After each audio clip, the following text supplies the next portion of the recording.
और इस तरह के दो चार और लोग, एक जनरल अहमद हामिद या हामिद अहमद थे, उनके पीएसओ थे परवेज़ मुशर्रफ। वो मुझे आके मिले और मैं इकबाल के घर पे था, तो वो और उनके साथ एक और कि ये आप कर क्या रहे हैं, आप एमएनए हैं, आप तो एक दिन में रातों रात आप वज़ीर आज़म हो सकते हैं। देखो मुशर्रफ के लिए और कोई चैलेंज ही नहीं था उस, और मैं को फड़े मारना नहीं फिरता कि मैं बताता फिरूं कि जी मुझे वज़ीर आज़म का ऑफ़र हुआ था। I am humble man. Allah ताला ने जो जिस कदर इज़्ज़त दी है उसको संभाल के रखनी चाहिए। अब इसमें जो ये था, इसमें मुझे उन्होंने बड़ी कन्विंस करने की कोशिशें की, और बारहा मुझे ये कहा जाता था कि प्रेसिडेंट साहब मुशर्रफ आपसे मिलना चाहते। मैं कहता मैं मिलना नहीं चाहता हूँ, और मैं कहता था मैं नहीं मिलना चाहता। नहीं, आपको हम एम्बुलेंस में डाल के ले जाएं। एम्बुलेंस? हाँ, एम्बुलेंस में डाल, पता ही नहीं लगेगा, और वो एम्बुलेंस हम ऐसे ही सेफ हाउस में ले जाएं, पता भी नहीं चलेगा मुलाकात। वो मैंने कहा भाई साहब, अगर फौज का जर्नैल ही भाग जाए, वो एम्बुलेंस में बैठ के भाग गया। मैंने कहा मीडिया वहाँ हर वक्त खड़ा है मेरे घर के बाहर, तो फौज ने क्या लड़ना है, मैं अपनी फौज को क्या मुंह दिखाऊंगा। तो ये भी कहा इधर कि आपको हम इस्लामाबाद में, मेरे घर के करीब है वो मरगला रोड की क्रिकेट ग्राउंड, कि आपको एम्बुलेंस में लेके जाएंगे आपके घर से उस ग्राउंड पे, वहाँ से आपको ले जाके हेलीकॉप्टर से सीधा AFIC में दाखिल कर दें, और उसकी रिपोर्ट वगैरह बनानी कि क्रिटिकल है, बहुत क्रिटिकल है, इसका वो हमारा काम है। इस दौरान उसको भी बीमारी हो जाएगी, शौकत अजीज़ को भी, वो भी निकल जाएगा। आपको हम तीसरे दिन वापस लाके और प्राइम मिनिस्टर की कुर्सी पे बिठा देंगे और कॉन्फिडेंस का वोट दे देंगे। पूरा प्लान उन्होंने बनाया। हाँ, ये तो प्लान बनाया था, और भी प्लान बनाया था। मुझे ये 3 मई को आके कहा तारिक अजीज़ ने, जो मेरे और हमारी अजीज़दारी भी थी और सीनियर थे वो, उन्होंने आके मुझे कहा कि तेरा बंदोबस्त बस मैं कर लिया। की कर लिया कि उन्होंने पहले कहा कि ये आपको AFIC में, अब मैं क्या जी AFIC में जाके वो मनु कुछ नहीं, मैं किस्सा चला नहीं वो तू मेरे ते छाड़ना सी वज़ीर आज़म की कुर्सी लानी को इंजे दे। अच्छा, मुझे उसने कहा, जब मैंने इनकार किया तो रात को वो को 1:30 बजे मेरे से जा रहा, और उन्होंने कहा तारिक अजीज़ ने मुझे कि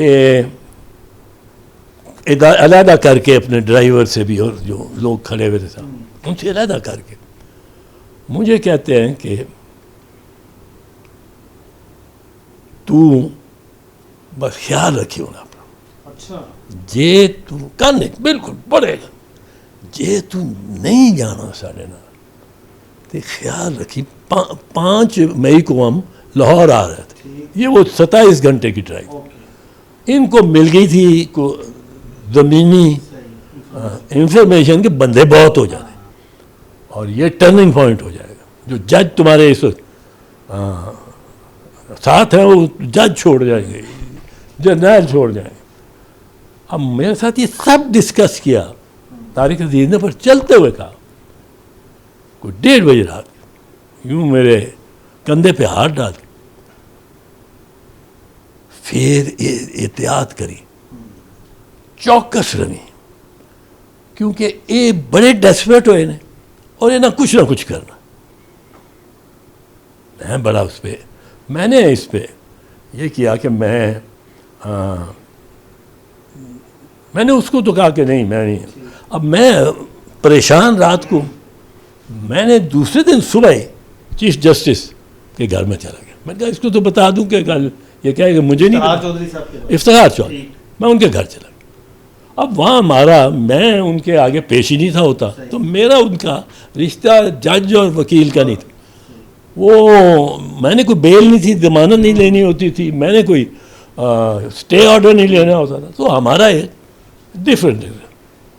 मैं उनको अंदर से बुलाया और अभी हम बाहर बरामदे में ही खड़े हैं। तो क्या मैंने उनको बताया कि मैं आपको एक बात बताना चाहता हूँ और ये राज की बात है। क्या? मैंने बता दिया। मैंने कहा जी ये तारिक अजीज रात को मुझे कह के गया कि उस गड्डी च ना बो, तेरी गड्डी ब्लो अप हो जानी। ये भी उसने कहा था। तो मुझे ये डर है कि ना, तो इफ्तिखार मोहम्मद चौधरी ने मुझे पूछा, आपको पता है वो पंजाबी, पश्तो, उर्दू बोलते हैं, उसने मुझे पंजाबी में पूछा तो फिर की करना। मैं क्या जज साहब, मुझे मनो कहते हैं तू गड्डी च ना बो, सिर्फ उस गड्डी च ना बो, पिछली गड्डी च आ जा, ये असी दस सकी इतजाज सानू लीड नहीं कर, और वो धोखा देगा। मैं क्या मैं ते जज साहब उस गड्डी चों मेरे मनु 110 डिग्री बुखार होया हो, कुछ भी हुआ हो, मैं कितने ही बीमार, हार्ट अटैक हुआ, मैंने उस गाड़ी में अपनी लाश भी भेजनी है लाहौर, और ये तो मैं उनके आगे अड़ गया हूँ। मैं क्या आप बताएं। उसने मेरा हाथ पकड़ा, इफ्तिखार मोहम्मद चौधरी, हाथ पकड़ के घुट के कहता मैं भी राजपूतनी का दुध पीता है, जिथे चौधरी साहब तुसी चलोगे उथे मैं भी जाऊँगा। हाँ ये मुझे बड़ी उससे कॉन्फिडेंस है, ये उसने कहा। मायूस हमें उसने और तरीके से किया। जी जी, वो आफ्टर रेस्टोरेशन। हाँ, सही। पर ये तो उसने हौसला दिया, मेरा भी हौसला बढ़ गया। अच्छा तो साहब, जब इफ्तिखार चौधरी साहब बहाल हो गए, कोई एक बात बताएं जिससे सबसे ज़्यादा आपको मायूसी हुई हो।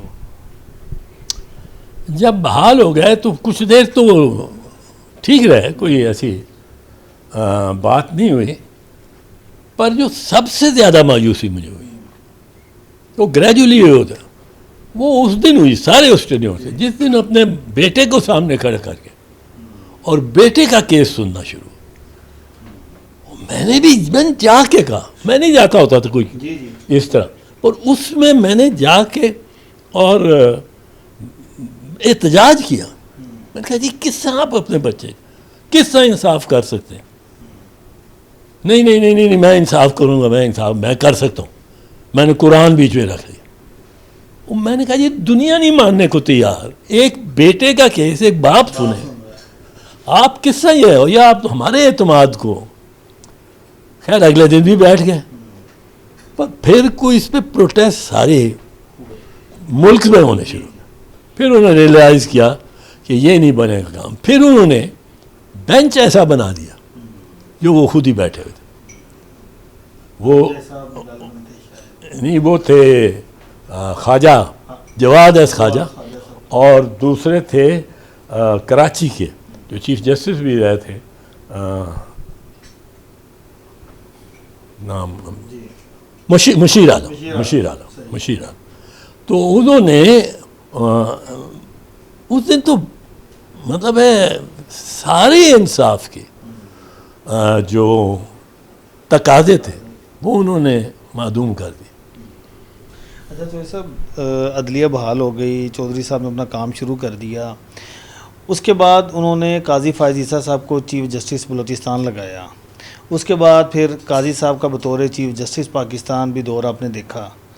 तो क्या इफ्तिखार चौधरी साहब का वो वाला फ़ैसला दुरुस्त है काजी साहब को चीफ़ जस्टिस लगाना, और चीफ़ जस्टिस काजी फ़ायज़ ईसा का कौन सा ऐसा फ़ैसला है जिससे सबसे ज़्यादा आपको मायूसी हुई हो, आप समझते हैं कि ये बिल्कुल ही नहीं होना चाहिए था? देखें, एक बात तो ये, काजी फ़ैज़ ईसा जब लगा चीफ जस्टिस तो मैं कोई उसके इस किस्म का खिलाफ नहीं था। मैं भी समझता था कि एक बेहतरीन आदमी है, कायद आज़म के एक साथी बैरिस्टर ईसा का वो बेटा है, और उनकी बड़ी अच्छी क्वेटा सारे के इलाके में कायद आज़म का साथी होना, यंग मैन जब थे, तो फैज़ ईसा साहब कि चूँकि ये बेटे थे तो इसलिए मैं भी ये समझता था कि ये सही चॉइस है, मैं साफ आपको। पर जिस बेहूदगी के साथ